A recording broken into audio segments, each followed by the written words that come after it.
subs, Mark is finding this out at the same time as you, right? Mark, ready? Yeah. I want you to come in here and I want you to try and guess with the subs why I'm bringing you in here, right? Right. I'm so excited.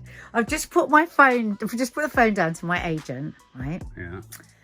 And he just gave me the best news ever. I hate new surprises. No, try and guess. I'm just going to walk around this room. Oh, what's this up here? What's this from? Oh, movies. We're visiting TV the set of shows. Star Wars. No. Uh, This is a job. Right. This is our dream job. Subs, if you're guessing along too, what have Mark and I done all the way through this channel? How long have we had our channel now? 2.5 years. 2.5 years. And right from the very beginning, what did we start off doing? Movie reviews. Movie reviews and TV reviews and Yeah. all of that, right? Yeah. So, are we getting close? I think. Blue skies above. What? Skies. What? Skies. Yes. Who have we already done stuff for over the last couple of years? Sky. Turn it round so we can both speak to them together. So I just want them to see your faces. So we have just got our dream job Right. with Sky, and we will be reviewing films that we love, talking passionately about films that we love You're joking. to you guys. You're joking. Yeah, no, I'm not. Oh This my is God. our dream job. This is what we wanted more than anything when we set up. We wanted to be working with Oh my God, films. that's so cool. I know. I can't believe it. Yeah. Ah! And guess what? What? We've got to tell them about a film that we've loved so far already on Sky. And I was thinking, last night we've been talking about this to you, haven't we, guys, on Coffee Oh, Mail and Mass. stuff, that it was coming Mass. Mass. Oh my God. Wow. Okay. Right. So Mass is it is such a brilliant premise, isn't it? Yeah. It's 4 parents Mm-hmm. who get together to discuss the horrific impact that a school shooting has had on them. Well, all. it's a mass shooting in a school. Yeah. Which is why the title's Mass. Mass. 2 of the parents. Are parents of the shooter. Yeah. 2 of the parents are parents of one of the victims. That have been shot dead. And it's not your obvious tale of them just hating each other. They're trying to better understand each other. Yeah. And they're trying to get to a place of healing. And in a weird way, I quite like the way it's set in a church, because it's also Mass, as in going to church. And it's the way the 2 groups, or the 2 families, slowly over a period of time come to Don't do a spoiler. Oh, okay, that's Don't do a spoiler. All right. Because you've got to watch it. Watch it. This is Beautiful what I would acting. say. This is what I would say. It will absolutely pull Yeah. at your heartstrings. And the thing about it is right at the very beginning, I had very fixed ideas about what I thought. Yeah. Especially the shooter's father. Right. These performances and the direction and the simplicity of the setting It's just captivating. gets right under It's your skin. It captivating. utterly is. Honestly, I cannot recommend it highly enough. 128 bauble holder. But you know what I'm going to do today? Before we even start taking the decorations down, I'm going to properly tidy the house. Because usually we take the decorations down and we're already in a mess, and then we get in a double mess. Can't you say nothing you've said interests me? You cannot Nothing. even imagine how bored I was when I was saying it. So boring. I hate my life. Ornament Reading is storage good. box are 3 words that fill me with totally nothing. Have a read of this, because I'll be reviewing it in a few weeks on the No Name Sunday show. It's really good. It's all about cartel. So how do you Drug feel? cartel in Mexico. Door. That'd be Tim. Tim.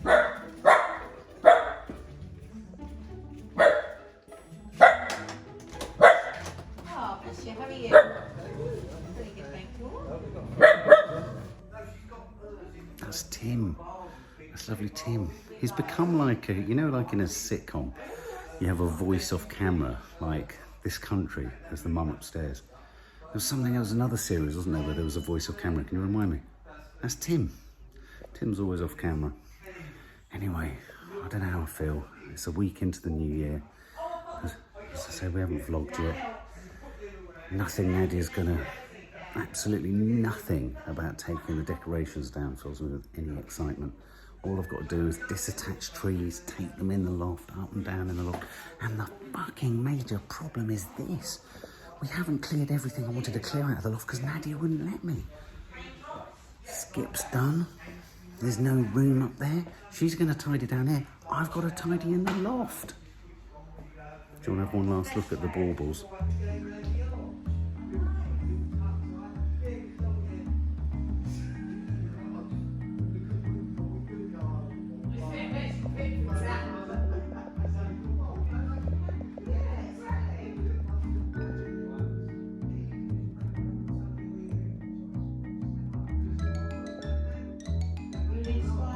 Sweetest man on the planet. Isn't he just lovely? You know, we just did our decorations. He goes, I thought I'd been burgled when I looked around anyway. He was advising me that there are lovely candles in Poundland. I presume they're a bit like this, flickering, and it does, it keeps a bit of the warmth of the glow of Christmas. Anyway, 128 baubles.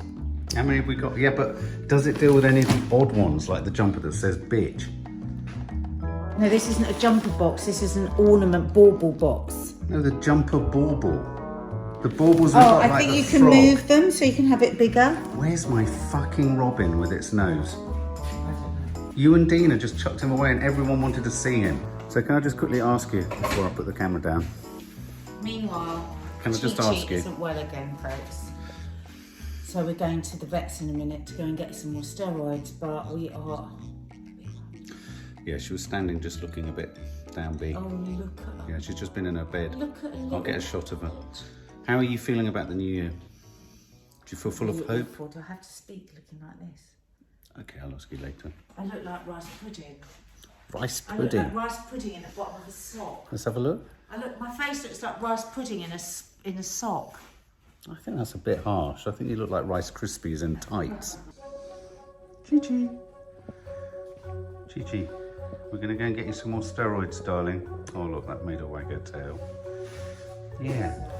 So, oh God, poor old Chi-Chi. She's just not okay, is she? No. We've left Maddie. Maddie looks so sad. Maddie just really suffers when Chi-Chi suffers. So we're just heading to the specialist vets to get a load of steroids for her and hoping that's worked in the past and we're hoping that will work again this time. But she seemed very blind to me today. I found her this morning just standing, looking down. True definition of the phrase hang dog. True definition of the phrase hang dog. And she's in a terribly sad place. Hopefully by the time you see this on the vlog, you'll then know she's better. Yeah. That's what we're hoping. Yeah. But yeah, she's Very- just very miserable. worried. Yeah. So yeah, just gonna bang loads of steroids into Do you think it's going to be a year of vets again? Probably. I think this is the way with our dogs. It's the end of a long day. That's a woman. What did you say Lisa said about the end of New Year's or something in Spanish families? Is it New Year's or Christmas Eve? New Year's Eve, they have 12 grapes on the stroke of midnight. What, but they shove them all in their mouth? Well, for years when she's told me this, I've always thought that it's they put them all in their mouth at one time. So I've always been worried on New Year's Eve that she's going to die. Lisa loved doing that, fitting as many as possible. You should always cut grapes, even adults. Excuse me. We're just ending today. We've made a commitment that with our vlogs we're going to start and end the days properly. We've just done the No Name Saturday show because now we are in our new vibe of 2022 where we have Sundays off. Apart from obviously the Sunday that's show. really annoying, that buffalo thing in my face. Okay, well, I can't take it off. I've got buffalo. It's not buffalo. It's a reindeer. It's really annoying, Okay, well, babe. let me do that. Like that. But now you look stupid. I always look stupid. Anyway, we had a very dramatic moment today going to the vets. No, it was more than dramatic. It was really, really upsetting and I can't actually get over it. Basically, we were coming along and this guy opened his car door. Classic thing. Beep, beep, beep, beep, beep, beep, beep, beep, and was cross because he could have knocked him over. I could have killed him. He could have killed him. He just suddenly in the Step street. back. So anyway, so then we drove to the vets. We haven't been able to talk about this yet because we've been so upset about it. Drove to the vets.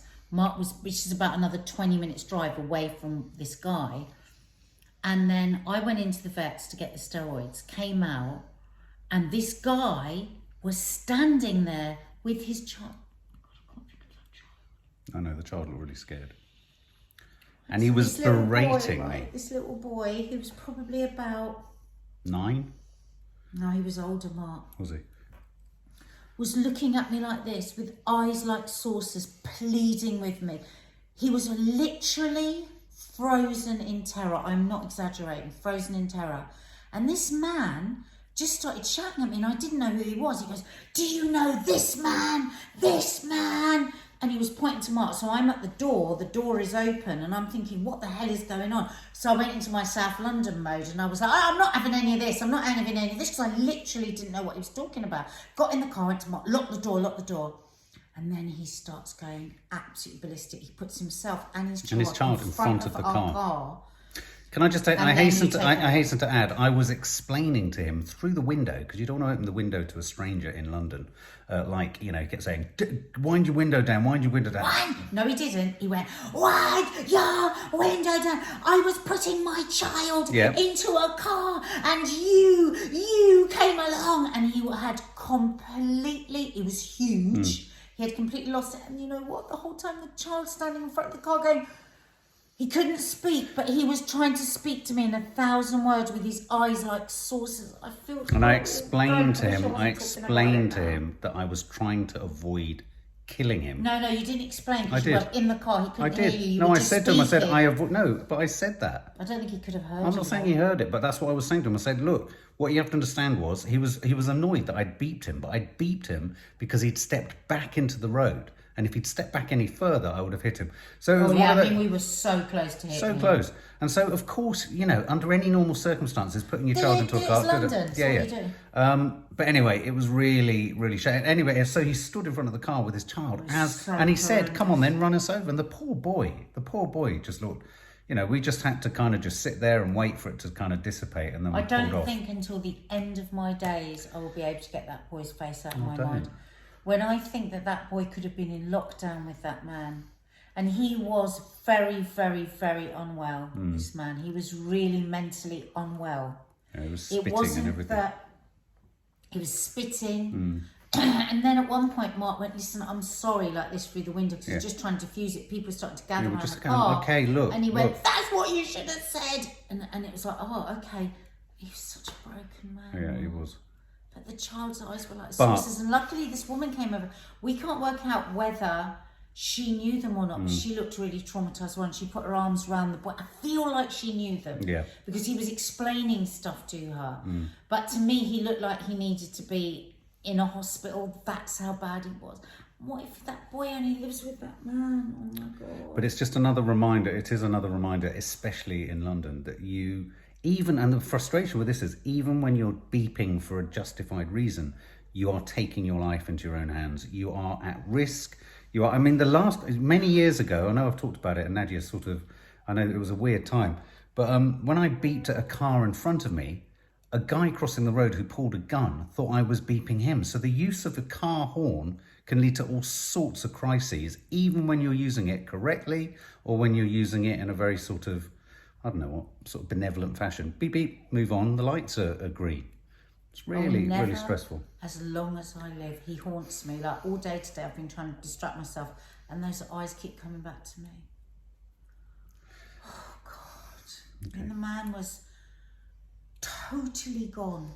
He was totally wild-eyed. He put him and his son in front of the car and was egging Mark to drive over them, as if Mark would have. Because I'd said to Mark, just drive off, because I thought something was going to come through the windscreen. I was properly scared, and I felt for that man, and I felt for that child, but I also felt real fear, proper fear, so, yeah.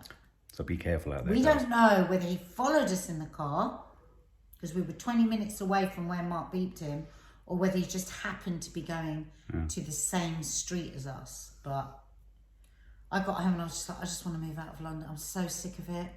Camber Sands, it was just so nice just being by the sea and just being... It's just every time we step outside our front door, we have to be ready for a fucking fight. And I'm so sick of living in the city. But we have no choice. We have no choice. If you're living out of London and thinking London is the place, London's great to visit, but to live here is hard work because you have to be constantly ready. In fact, at one point, Mark, I said to Mark, you can't be beeping people, you just can't. It's South London, you can't. And he went, so what, you've got to be kind of nervous every time you went out? I went, yeah, that's what it's like as a woman. Every time I go out, everything is potential huge danger. Same with the girls. That's the way it is. If we live in the city, that's what it is.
Crack of dawn. I've just put the Christmas tree on. Sorry, I'm lisping because I've got my funny things in. So today it's bloody early. Got up to get Kiki ready for school. Mark is dying around the corner there. Oh God, it's so awful getting up early, isn't it? Toppy, she's gonna wake up everybody. Come in, come in. Right, so today we've got quite a busy day. You know, I usually on a Wednesday do that live with my friend, Dance Tits Off. Well, today she said, can we possibly do it whilst you're running? Huh? Don't think, I'm a bit worried about whether I'll actually be able to speak. So I'm going to go and do that this morning. Come back, do coffee moaning. Got everything laid out here for Sunday dish. Then coffee moaning, and then I'm going to see Lisa just for a quick lunch and then come back to do the decorations. Whether we'll actually pull it off or not is another matter, but that's the aim, to get them boxed up, because actually they're even pissing me off now. Look at Toffee. All right, let's in bed first. I meanwhile can't wake up. So tired. So tired. We had some water? Yeah, I've had a pint of water. Anyway, whilst Nads is out, I've got a chance to do even more coursework because I'm approaching the end of my course, which is great. But I've done my essay, 2,500 words. I've got a few more bits and bobs. We've got to do a presentation in a couple of weeks, me and two of the other course members. 2,500 words. Just went upstairs and smashed it out. It's so incredible, you can just go upstairs well, and do that. No, but it was a really rewarding... Well, you did moan about it for a whole 2 weeks. No, I know. Doing that classic thing of putting off. I just think with most things I like to work under pressure right at the end. Well, I mean, Nadia's the same. It's like sometimes when I'm doing something for a brand, And I'm like, oh, I keep thinking, oh, I've got to do that, I've got to do it. But actually, the whole time you are thinking about it. Oh my right? God, yeah. You're working it all out the whole time. I've of accepted course. now at this ripe old age, it's part of the process. Of course. And it's rewarding and it's meaningful. Anyway, I think me and Nads are looking at, and I was talking to Maddie about doing one of these courses at Young Minds. Did you know that Young Minds do these short courses for working with teenagers in a therapeutic fashion? As a parent, but also as a young adult. There are many different categories. And I'm a great big believer that, like the characters I used to play with in Dungeons and Dragons, life is about just gaining loads and loads of little skills that you can use in life. So, yeah, so I'm going to have a look at some of those. I'll have a look for you, Nads. Skill of getting more mayonnaise out of the squidgy bottle. Have I got the skill of getting more mayonnaise? What's wrong with your speech? I've got my new braces in. You sound really odd. I don't like her when she's got her teeth in. I'm getting my straight teeth. Makes her sound like an old lady. It's really No, weird. it doesn't. It does. It does. Anyway, so, and did you just say that we're going to try and get the decorations down this later today? Fucking hell, I've already cancelled. We could just say that the second I walk through the door from Lisa's, No, we just because that's tree. classic you. I will be in the middle of something and you'll just bowl in and it'll just No, but throw what everything about in a if you disarray. can, when I get back, I'll tell you what time I'm getting back. I'm getting the same train as Magic, Kiki. We'll see. We'll see how that plays out later.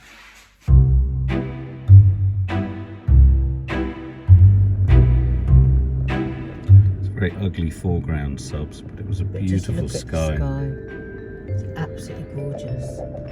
And look, people have set off on holiday somewhere. Look at that. Look at that. Could be in them in Miami. It's like a line through Anywhere. the sky. So you're doing well with your couch to 5K. We're here early because I'm going to do a live with Dutch Titsoff. You know, my friend Dutch Titsoff. My couch to 5K live. So I've got to be doing a live whilst running. Dina came around this morning. She said, well, I can't run. I said, well, to be honest, I don't really run. I sort of bob a bit.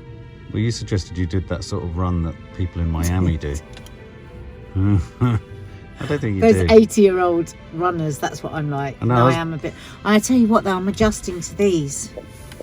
How are they? The most hideous shoes you'll ever see. Well, I don't but, know. Do you mind not putting it all over my dashboard? darling, There's mud all over. Look. there's no mud on it. Oh my God.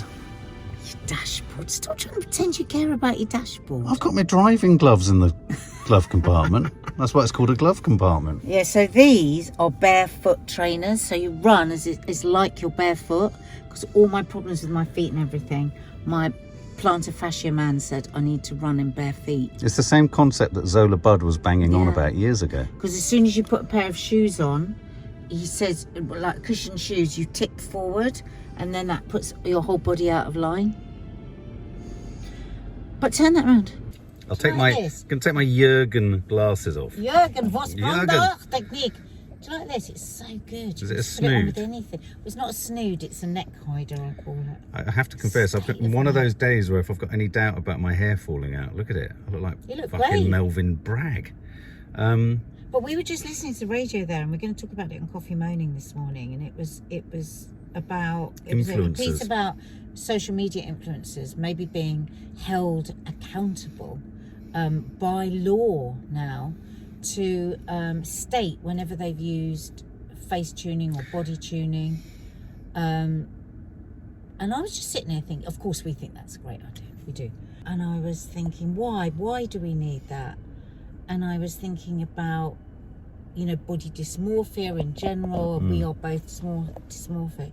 Where do you think your warped thinking comes from about your body? Because we didn't have social media. And the problem at the moment, I think, sometimes is we blame it all on social media. Also, you didn't have a mother who obsessed and talked about weight and all of that. Was I had an extended family, not my mum and dad, but an extended family that talked about it all the time. So what was it that fucked you up, Mark Adderley? Good question. I was just literally rattling through my brain. Well, there were similar comments from my nan about large people, and that's kind of coming. I mean, you know, when she was saying this, she herself wasn't slim. Yeah, you'd hear that fat or large was fattest, and yeah, there was a prejudgment made on people who were overweight, even though my nan was slightly overweight. Well, she was a lot overweight actually. By the end of her life, she wasn't. I think, if I'm really honest, it came from a fear that I would never get a relationship. I think and that fear came from my mum, and she's apologised for this because we talked about it recently in Vlogmas when we were wandering around our haunt in Ladbroke Grove. She really apologised because when I asked her about my father, she said he was boring. Yeah, I remember it quite early on knowing you told me that. Yeah, that statement has run through me like a stick of rock. But I think I was an addict from a young age because I became addicted to bodybuilding at the age of 14. It was a way to escape the house. It was a way to escape the woman we were living with, who was my mum's partner. But it was also, I felt, another way that I could make myself attractive beyond my personality.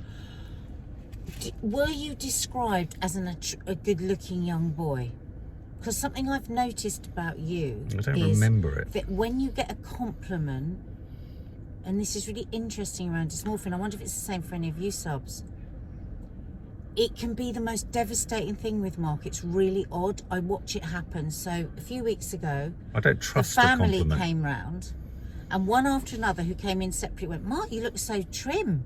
Looking great. You've really been," one after another. Like, they weren't all together and they didn't all sit together. Yeah. So they've come in separately and they've said that. And he had the worst dysmorphia vocally, because obviously I know it's there all the time, that I've seen in a long time, for like the next 2 or 3 days. It was exhausting listening to you.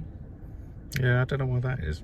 What is that though? I don't know. It's like, so I wondered if when you were a kid and you were told, because you were a very beautiful boy and you still are, you know, whether that you didn't trust it almost, so you felt, it's like everything that ever happens to you, you have to improve on it.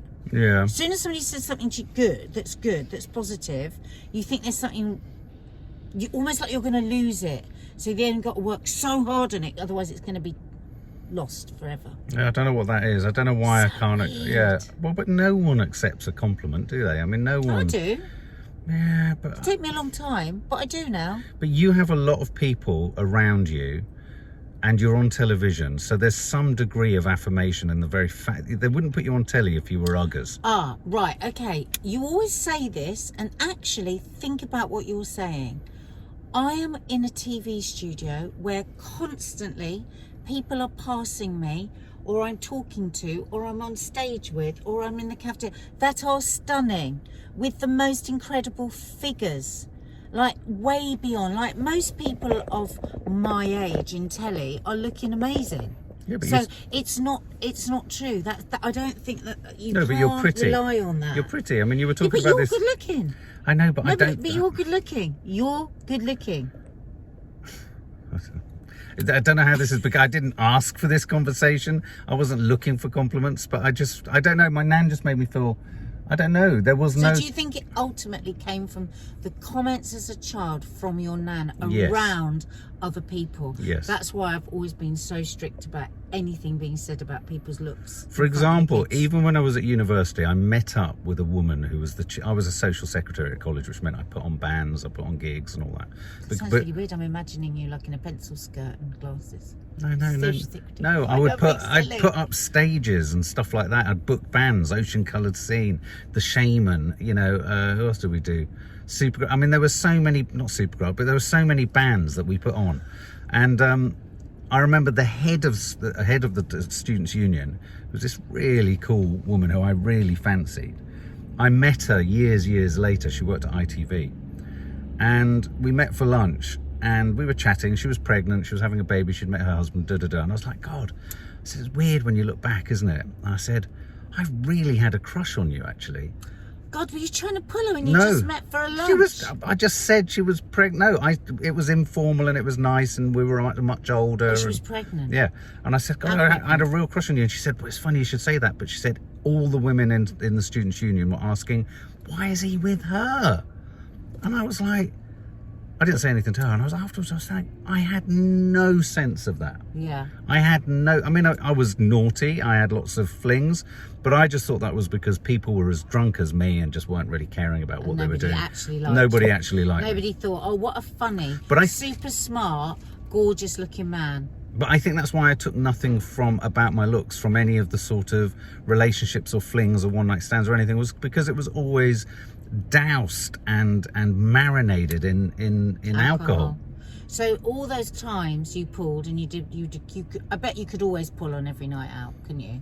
What, you never thought that was down to anything about you? You just thought that was down about, to they must have been as pissed as I was. Yes. Oh, isn't that a shame? Yeah, no, absolutely. I didn't get any confidence from that. And for me, alcohol removed the boredom, just like doing weights. Boredom of what? That I might be a boring person. It made me not boring. It made you exciting and interesting. Yeah, so it removed the fear that I would be seen as boring. Yeah. And I think I'm exercising. I'm outrageous because I'm so pissed. So exercise, from a very young age, I'd exercised my body to a point of, well, oddness for my age, because it stunted my growth. I have stretch marks on my back. I had the most ludicrously popping biceps and back muscles and everything. At the point that I hit that, I'd hit it so young, how could I maintain that? So I think I still live my life thinking I can't get back to that. When you were looking in the mirror and you looked like that, what were you thinking? God knows, I was just, I don't know what I was thinking. Did you think I look great, but I'm just going to? I was like, I'm lean. But I need to be leaner.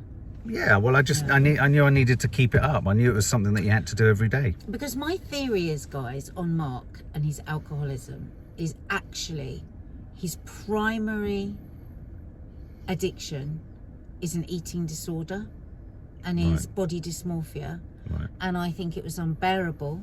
And I think that he cross-addicted to alcohol, and then alcohol became the primary addiction. Because when I was going to Overeaters Anonymous, the amount of times there were people in there that were alcoholics, that had been alcoholics or drug addicts, that said, I'm finally here, because I couldn't face the fact, the unglamorous fact, because there's still a certain amount of glamour to being, you know, a wild boy, an alcoholic, does a bit of drugs, you know, that to a certain section of society that is cool. The Johnny Depp syndrome. And it's very, very uncool to be going to Overeaters Anonymous. Yeah. And I've so often I've thought this, that one day you might walk into a meeting and go, I finally walked into this meeting because this is the meeting I need to be at. Because you do have a completely warped idea of the way you look. It influences everything about you. You started drinking because of it. I mean, I really believe it. But when I was fully drinking, I was forever restricting my food. Yeah. You went anorexic. You went anorexic. Yeah, I know. You went back to your primary addiction, which is around. So maybe I was an anorexic teenager. I think maybe you were, but you didn't have no, the but words. I binge ate. I would eat an entire box of crisps. And so to go back to what we were just listening to on the How radio. did we end up there? Because we were listening to the radio.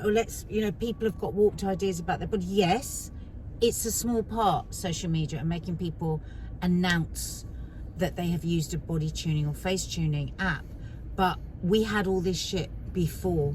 It's just, you would not have been spoken to about this. You wouldn't have been supported about this. No. Girls, it would have been bad enough then, but boys, it would never have been considered that a boy had an eating disorder. No, it's very true. In the 70s. It's very true.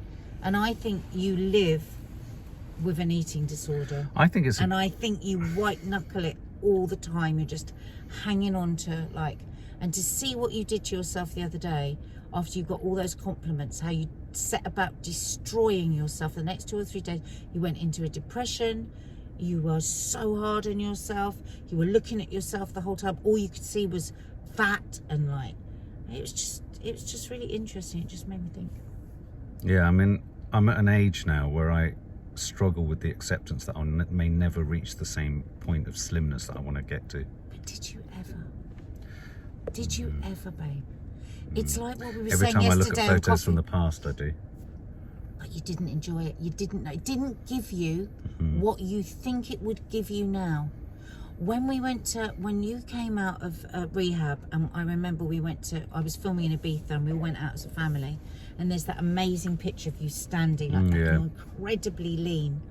Without a doubt, you were your most insane, you were your most unhappy. I was my most, like, I don't think I can do this marriage anymore. You looked amazing, but you were a fucking nutter with it. Okay, well, there's the moral of the lesson, guys. But When I also- look great, I'm usually a nutter. No. But listen to what you take from that, from what I've just said. I know, I get what you're saying. It's the stinking thinking. It's the warped fucking thinking. It's the way that we punish ourselves all the fucking time. And you have to get sick and tired of feeling sick and tired. It's so hard. And I am 7 years older than you. And sometimes we forget that.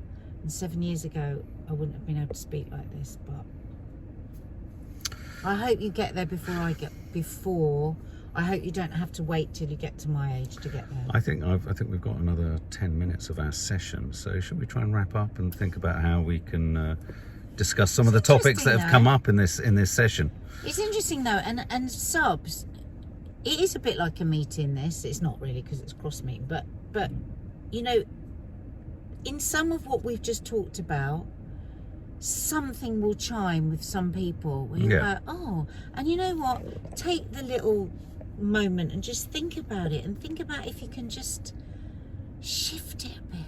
It's so harsh. When we were in rehab, ourselves. we would, all the inmates, as I would say, on the addiction kind of group, we'd walk across, you know, towards another building for another meeting and another session and another group therapy, and you'd pass what was called the eating block. And I remember this one guy who'd been in rehab about 3 or 4 times. He just leant into my ear and he just went, never, ever say anything about your food, because you don't want to end up in there. It's a fucking nightmare. And I never really understood what he meant, but now I do. You used to call them the skinnies. They were the glums. They were the people with That depression. was the depression. They were the randies. Those were the sex addicts. They were the skinnies. They were the anorexics, and they were the drunks. But all the treatment is the same for everyone: computers, sex, whatever, except for the eating disorders. Yeah.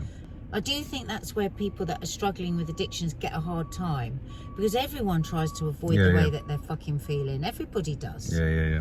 I mean, just the way we were talking last night about, you know, let's really try when we first wake up to not look at our phones first of all. This was from my yoga teacher. We go straight into the drama, straight into the stress, even if it's not a text or anything to you, but just the drama of the world.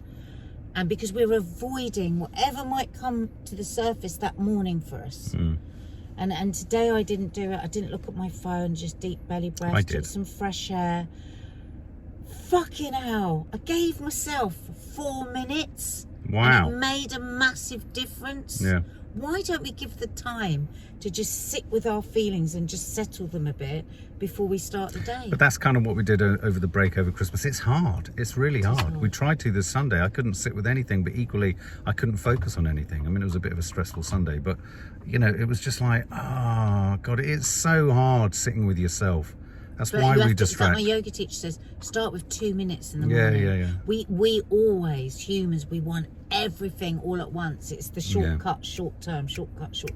Bad diets, It's like, no, let's just start by taking 2 minutes a day and then see what happens. You're going to be late. Okay, I've got to go and do my run. I might be putting it off.